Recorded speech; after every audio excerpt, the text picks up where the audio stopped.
नमस्कार, वंदन है, स्वागत है हमारे चैनल प्रेसाइज ज्योतिष बाय दीपेंद्र मणि शुक्ला। मित्रों, अपनी ज्योतिष बताने और सिखाने की श्रृंखला में आज हमारा दूसरा दिन है और हम कल जैसा हमने बात की थी, अपना एक छोटा सा सूक्ष्म परिचय दिया था। आज हम इस पर आते हैं कि हमारे जो वैदिक ज्योतिष के ग्रह हैं, जो नक्षत्र हैं, जो राशियां हैं, आखिर इनका महत्व क्या है और कैसे ये हमारे जीवन पे अपना असर डालते हैं और कैसे हम इनसे प्रभावित होते हैं। अगर हम इसकी बात करें तो थोड़ा सा पीछे जाना होगा ग्रहों पे आने से पहले, क्योंकि ग्रह बेसिकली एक तत्व होते हैं और उन्हीं तत्वों के आधार पर हमारी जीवन शैली जन्म से लेके और आखिर तक चलती रहती है। अगर हम अपनी हिंदू मान्यता के अनुसार बात करें तो ब्रह्म नामक अव्यक्त शक्ति इस सृष्टि का उत्पादक, नियामक और संहारक है। वह अपने ब्रह्म स्वरूप में, विष्णु रूप में हमें पालती है, शिव रूप में विनष्ट करती है।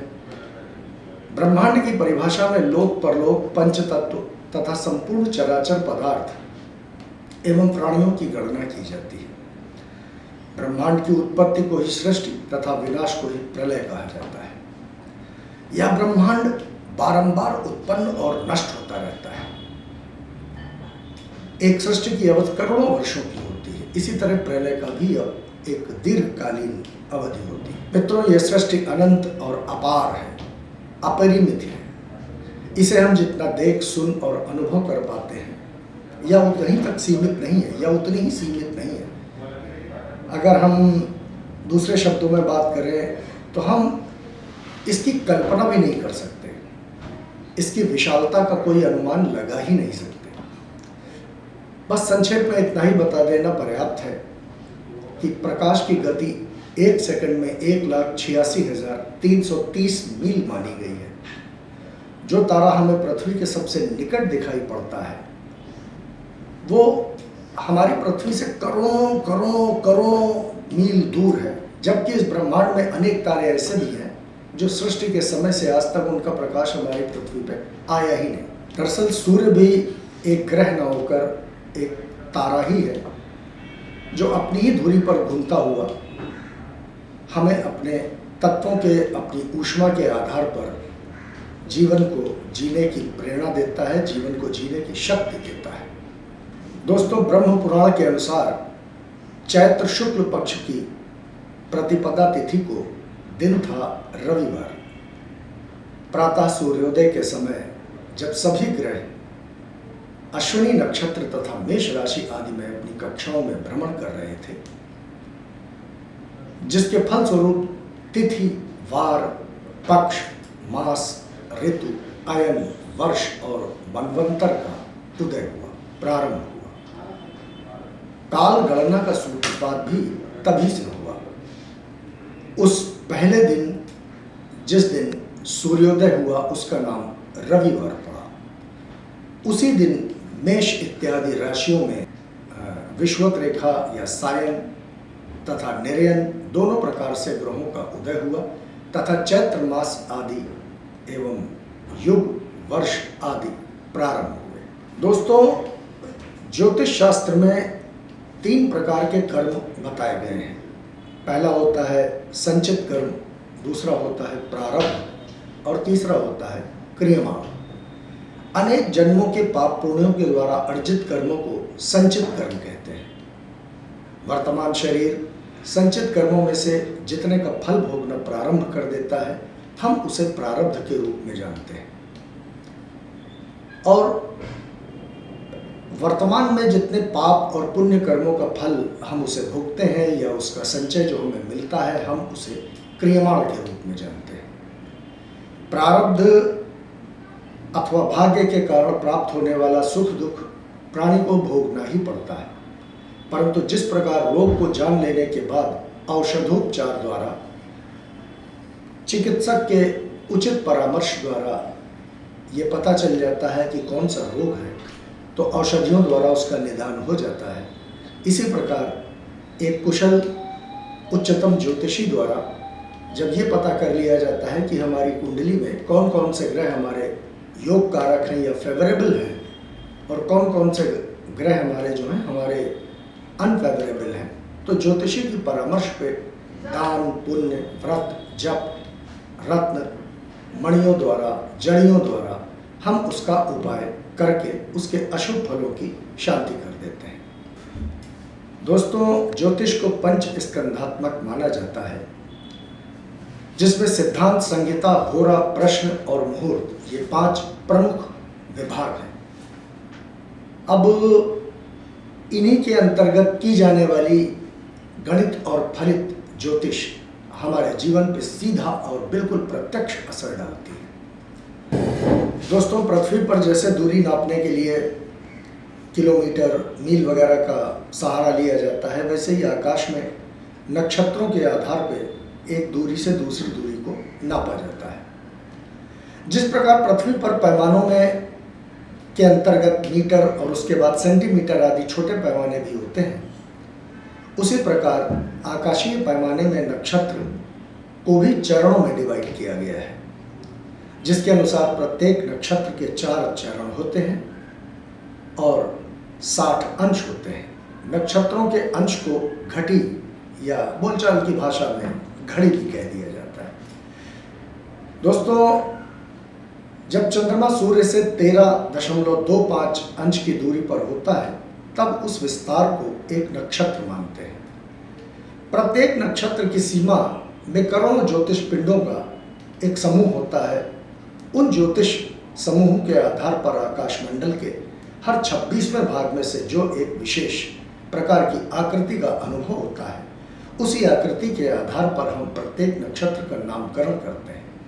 चूंकि संपूर्ण आकाशमंडल को 27 नक्षत्रों और भागों में बांटा गया है, इसलिए कुल नक्षत्र भी 27 ही हैं। नक्षत्रों के नाम क्रमवार इस प्रकार हैं: अश्विनी, भरणी, कृत्तिका, रोहिणी, मृगशिरा, आर्द्रा, पुनर्वसु, पुष्य, आश्लेषा, मघा, पूर्वा फाल्गुनी, उत्तरा फाल्गुनी, हस्त, चित्रा, स्वाति, विशाखा, अनुराधा, ज्येष्ठा, मूल, पूर्वाषाढ़ा, उत्तराषाढ़ा, श्रवण, घनिष्ठा, शतभिषा, पूर्वा भाद्रपद, उत्तरा भाद्रपद और अंत में रेवती।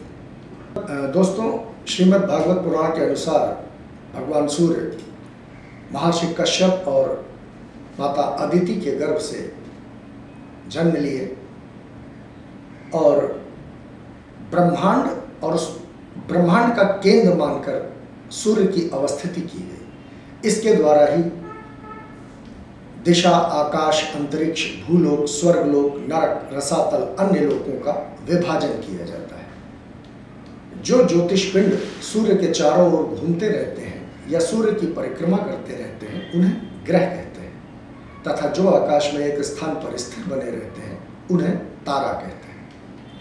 यथार्थ में सूर्य भी कोई ग्रह न होकर एक तारा ही है, जो सिर्फ अपनी ही एक्सिस पे, अपनी ही धुरी पे घूमकर बाकी सारे ग्रहों को अपने साथ ही, बेसिकली अगर देखा जाए तो सूर्य भी कोई ग्रह न होकर एक चमकता हुआ तारा ही है, जिसके इर्द गिर्द सारे ग्रह भ्रमण करते रहते हैं और सूर्य भी अपनी ही कक्षा पे परिभ्रमण करता रहता है। सूर्य स्वयं संचरण करे या राशियां उसके चारों ओर चक्कर लगाए, उससे काल गणना में कोई या फलित में उसमें कोई अंतर नहीं आता है। दोनों संचरण पूरे 24 घंटे में ही होंगे। इसी कारण पृथ्वी का संचरण को ही सूर्य का संचरण माना जाता है और उसी आधार पर उसे ग्रह की संज्ञा दी गई। दोस्तों, सूर्य सदैव मार्गी और उदित रहने वाला ग्रह है, जो अपनी धुरी पर घूमने के कारण कहीं उदित और कहीं अस्त होता दिखाई पड़ता है, जबकि यह कभी ना अस्त होता है ना उदय होता है। पृथ्वी का उदयास्त जरूर होता है, यह मात्र एक भ्रम है, जिसे हम सूर्य का अस्त और उदय मान लेते हैं। दोस्तों, सूर्य को सब जीवों की आत्मा, सभी ग्रहों का महाअधिष्ठाता तथा सर्वशक्तिमान कहा गया है। भारतीय ज्योतिष के मतानुसार इसका रंग गुलाबी, अवस्था अधेड़ यानी लगभग 50 वर्ष, लिंग पुरुष, जाति क्षत्रिय, नेत्र, मधु, पिंगल वर्ण, आकृति, चंडरस, मतांतर से गोल भी कुछ लोग कहते हैं। हालांकि गोल को ज्यादा मान्यता है। गुण, सत्व, तत्व अग्नि, अधिदेवता अग्नि, प्रकृति पित्त, स्वभाव स्थिर, उदय भाग पृष्ठ, रत्न, मणिका यानी जिसे दूसरे शब्दों में लोग माणिक्य भी बोल देते हैं, क्रीड़ा स्थल देवभूमि, रुचि राजनीति, वाहन अश्व, संज्ञा क्रूर तथा निसर्ग बल सभी ग्रहों से अधिक है या किसी भी ग्रह से कभी पराभव नहीं खाता और इसका प्रतिनिधि पशु लाल रंग की गाय और वार रविवार है। दोस्तों, जिस किसी भी व्यक्ति की कुंडली में अगर सूर्य बली है, जैसे सूर्य बली कहाँ होता, मैं अभी इस विषय पर आगे आऊँगा। एक एक ग्रह, एक एक राशि, सभी ग्रहों के मूल तत्व के बारे में आपको जानकारी दूंगा और पूरी तरह आपके शरीर पे और आपके जीवन पे इसको जोड़ के बताऊंगा कि कैसे ग्रह हमारे जीवन में अपना असर डालते हैं और कैसे हम लोग फलीभूत होते हैं ग्रहों से। दोस्तों, जो भी तरंगे हमें ग्रहों से मिलती हैं, हमारा जीवन उन्हीं के आधार पर चलता है। जब हम पैदा होते हैं तो जो भी हमें लग्न मिलती है वो ग्रहों के और पूर्व जन्म के कर्मों के आधार पर मिलती है और जो भी हमें महादशा, अंतरदशा या प्रत्यंतर दशा मिलती है, जैसे महादशा और अंतरदशा का मतलब क्या होता है कि हम राजा बनेंगे, लेकिन कब बनेंगे, तब वो गणना करके बताया जाता है कि जब उस ग्रह की दशा आएगी और उसमें ये अंतर चलेगा और यहाँ से ये ग्रह ऐसे देखेगा, तब आप राजा बनने के योगकारी हैं। अब चूंकि सूर्य राजसत्ता का कारक है, प्रशासन का कारक है, सरकार का कारक है, आपको सारी विजय दिलाता है, तो सूर्य सारे ग्रहों से कभी भी पराभव नहीं खाता है। दोस्तों, कल इसी प्रकार चंद्रमा, उसके बाद बुध, उसके बाद गुरु, उसके बाद शुक्र, फिर शनि और राहु और केतु। सबसे पहले मैं आपको ग्रहों की जानकारी दूंगा और उसके बाद अपने मूल विषय पर आऊँगा। बोर्ड पे मैं आपको समझाऊंगा भी कि कैसे क्या राशियां होती हैं, क्या भाव होते हैं, किन राशियों में कौन सा ग्रह उच्च का होता है, ग्रहों की दृष्टियां क्या होती हैं और ग्रहों की दृष्टियों का फल क्या होता है, क्यों दृष्टियां भगवान ने बनाई। तो आज के लिए मित्रों इतना ही। सूर्य को आप लोगों ने बहुत भली भांति जाना, आपके अंदर साहस, सारे पराक्रम का कारक है, आपकी जीत और विजय का कारक है। इसलिए सूर्य को बलि बनाने का यदि किसी की कुंडली में निर्बल है, क्षीण है, कमजोर है, तो उसके दो प्रमुख उपाय आपको बता रहा हूँ। सबसे पहले तो आप अपने पिता के चरण छूना शुरू करिए, क्योंकि जितना आप अपने पिता के चरण छूएंगे, आपका कुंडली में जो सूर्य है वो अत्यंत बली हो जाएगा। दूसरा, अर्ली मॉर्निंग उठने की आदत डालिए और सूर्य को कम से कम अर्घ जरूर दीजिए। छोटा सा एक मंत्र, ओम घृणी सूर्याय नमः, इसको 108 बार रोज बोल लिया करिए और देखिए आपकी कुंडली में जो अशुभ प्रभाव दे रहा है वो कैसे बली होता है। ग्रह चाहे तो क्या न करा सके। तो आज मित्रों, मैं अपनी वाणी को यहीं विराम देता हूँ और कल आपसे पुनः भेंट होगी।